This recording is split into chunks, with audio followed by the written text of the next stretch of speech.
حي على الفلاح. Are you more difficult or severe or intense in terms of being created, or is the sky? Are you tougher to build or the sky? أَأَنْتُمْ أَشَدُّ خَلْقًا أَمِ السَّمَاءِ.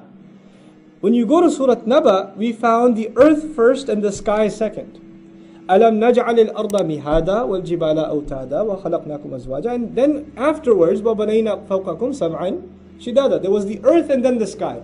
But we said there's a reversal from Surah Naba in Surah An-Nazi'at. So now the reverse is used. Allah Azza wa Jalla speaks of the sky, and then what's He going to speak of?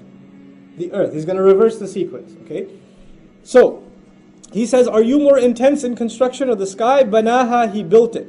Now, but bina is to build something where one piece of it meshes into the other. Like a building is called bina because one brick meshes into the other, or one wall meshes into the other. So Allah is illustrating that the sky is a seamless construction where one thing falls into the next. Sama also comes from the words, the original sin, mim, and waw, which actually means whatever lies above you. So don't just think of sama in Arabic as the sky, is everything above. The body, the planets, the stars, the moons, the galaxies, all of it is considered sama. Inshallah, when we get to the passages where we compare the phrase samawat in the Quran with sama, we'll see that difference more clearly. But for now, just know, sama is everything above. Everything else, not just the sky. So is that which is above tougher to create? These galaxies and universes Allah Azza wa Jalla created, is that tougher, or your creation, your puny creation? He constructed that. He put that together seamlessly. رَفَعَ سَمْكَهَا. He elevated its roof. Samk is actually the top of something. For example, sanamun samik is actually used, for the higher, the hoofs of a camel, right? The humps of a camel. The higher one is samik, right? So the highest part of it. Allah says He elevated the highest part of the sky. Now the thing is, in construction, you could tell the building is really tall by looking at the highest point of it. Allah Azza wa Jalla says He elevated the canopy or the roof of the sky to the point where we can't even see it. That's how intense this construction of the sky is. In another place, هَلْ تَرَى مِنْ فُطُورٍ. Do you see any crack, any end to it even? So for us it's an endless thing, and Allah illustrates how endless it is for us by saying He's the one who elevated its roof. رَفَعَ سَمْكَهَا فَسَوَّاهَا. And then He balanced it, straightened it out, leveled it to perfection. Taswiyah actually means all of these things, to balance, to level, to actually mold to perfection. وَأَغْطَشَ لَيْلَهَا. This is actually one of my points of curiosity in the Quran. Allah Azza wa Jalla speaks about the night in many ways. Many different words are used for the darkness of the night. Each one of them has their own connotation. Many of them are concentrated in juz' amma. Many of them are put together in juz' amma. Here we have, for example, وَاللَّيْلِ إِذَا عَسْعَسْ. As'as is referred to when the chokehold of the night, as soon as it starts taking over. Okay, the chokehold of the night, as soon as it starts taking over, and also when the chokehold of the night starts leaving, and the morning gets a chance to breathe. وَالصُّبْحِ إِذَا تَنَفَّسْ. When the morning, as it gets a chance to breathe, take a breath. غَسَقَ وَاللَّيْلِ وَمَا غَسَقَ, for example. وَاللَّيْلِ وَمَا غَسَقَ. This is the dark of the night settling in when the blue of the night is completely gone. There's only black left. That's غَسَق. Then إِغْطَاش, which is what's used here. وَأَغْطَشَ لَيْلَهَا. This is the darkness of the night, highlighting the difficulty with which one can see. Things become blurry. Things become confused with one another. You can't see if it's two people or one person, right? You can't see if it's a truck or a motorcycle or two motorcycles. You can't tell. So this is when vision becomes blurry. That's what's illustrated in أَغْطَشَ لَيْلَهَا.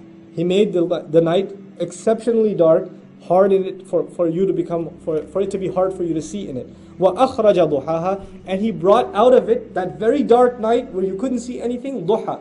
Duha is the time of the morning that's the brightest, when it's clearest and easiest to see. So Allah contrasts two things. He made the night so dark you couldn't tell truth from falsehood, figuratively speaking. And then He brought a day where there's absolute clarity, one thing from the other. There's no confusion left. This is actually in between the lines a reference to Revelation. There was nights so bad where you were picking this God versus that God, this idol versus that idol. It was all confusing to you people. What's going to happen after we die? Oh, we're not going to come back. Yeah, we will come back. We'll all go to heaven. None of us will go to heaven. There is no heaven. All this confusion. It was like the night. And now, out of that night, He has brought out this clear day. وَأَخْرَجَ ضُحَاهَا. He has brought out the clearest of that day. وَالْأَرْضَ بَعْدَ ذَلِكَ دَحَاهَا. And the earth thereafter, he made it smooth in its surface. Now, daha is an interesting word. Some people have tried to give a parallel from the point of view of Islam and science in this ayah. I'm not a big fan personally of Islam and science yet. I'm not convinced entirely.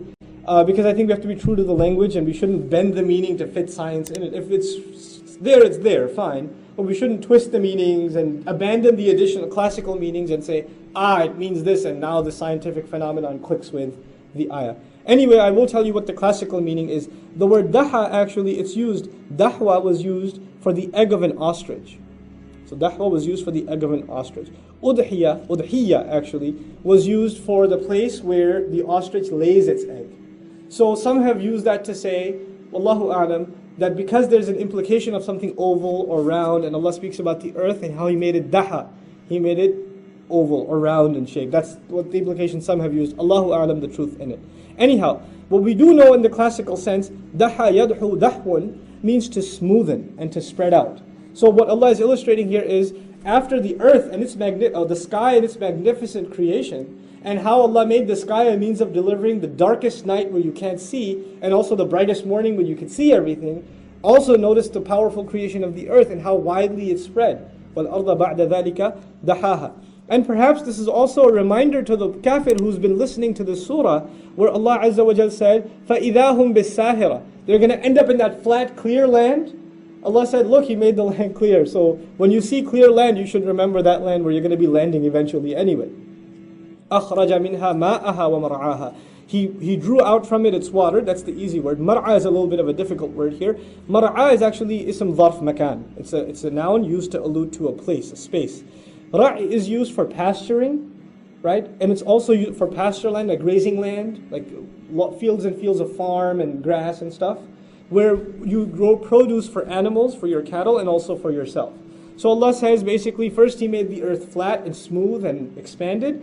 Then He drew from it water and also these pasture lands, these places where you can pasture and these times where you can pasture. وَالْجِبَالَ أَرْسَاهَا. And He created the mountains and He drew out mountains. And أَرْسَاهَا, irsa in Arabic actually means to put an anchor down on a large ship. That is irsa.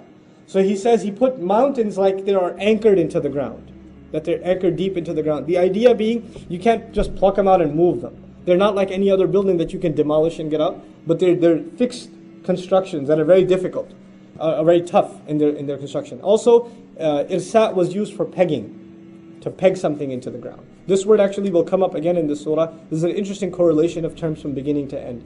Here Allah says, مَتَاعًا لَكُمْ وَلِأَنْعَامِكُمْ. So after speaking a little bit about the earth, a little bit about the sky, then a little about the earth, and at the end of it Allah says, all of this, مَتَاعًا لَكُمْ.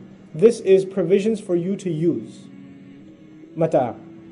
Tamattu' actually means to use and enjoy. But mata' alone is just to use. In the ancient Arabic, mata' was used, for example, for the scrub that you use to wash your dishes with. It's not something you enjoy, but it's definitely something you use, right? So dunya has been defined here as something to use, but not necessarily to enjoy. And that's the word is highly appropriate because the real problem of the one who denies akhirah is they're too addicted to enjoying dunya. Allah wants you to use dunya, but not necessarily to indulge yourself in its enjoyment. There's a higher purpose for which you were created. مَتَاعًا لَكُمْ وَلِأَنْعَامِكُمْ. Provisions for you, these things to use for yourselves, these produce to use for yourselves, and also for your cattle. فَإِذَا جَاءَتِ الطَّامَّةُ الْكُبْرَى. Then finally when ja'at, first of all, those of you that speak a little bit of Arabic, atat and ja'at, both mean came, but one of them has more severity. Ja'a is more severe than ata. Ja'a is used for larger, bigger things, and ata is easy arrival. Ja'a is grand arrival. So this is grand already because of the use of the word ja'a. Idha means all of a sudden here. Then when all of a sudden, what comes? What makes this grand entrance all of a sudden? At-tammatul kubra. Tamma is a calamity that is so full and so overwhelming from every direction, there's no escape from it. It's an overwhelming calamity, completely full of trouble any direction you turn to. So when this Tammatul Kubra, the ultimate, the greatest. Assalamu alaikum wa rahmatullah. If you enjoyed this video, please do share it with friends and family. If you want to see more videos from this series, click on the box at the top. If you want to see other videos, click on the box at the bottom. And don't forget to hit the subscribe button. Thanks.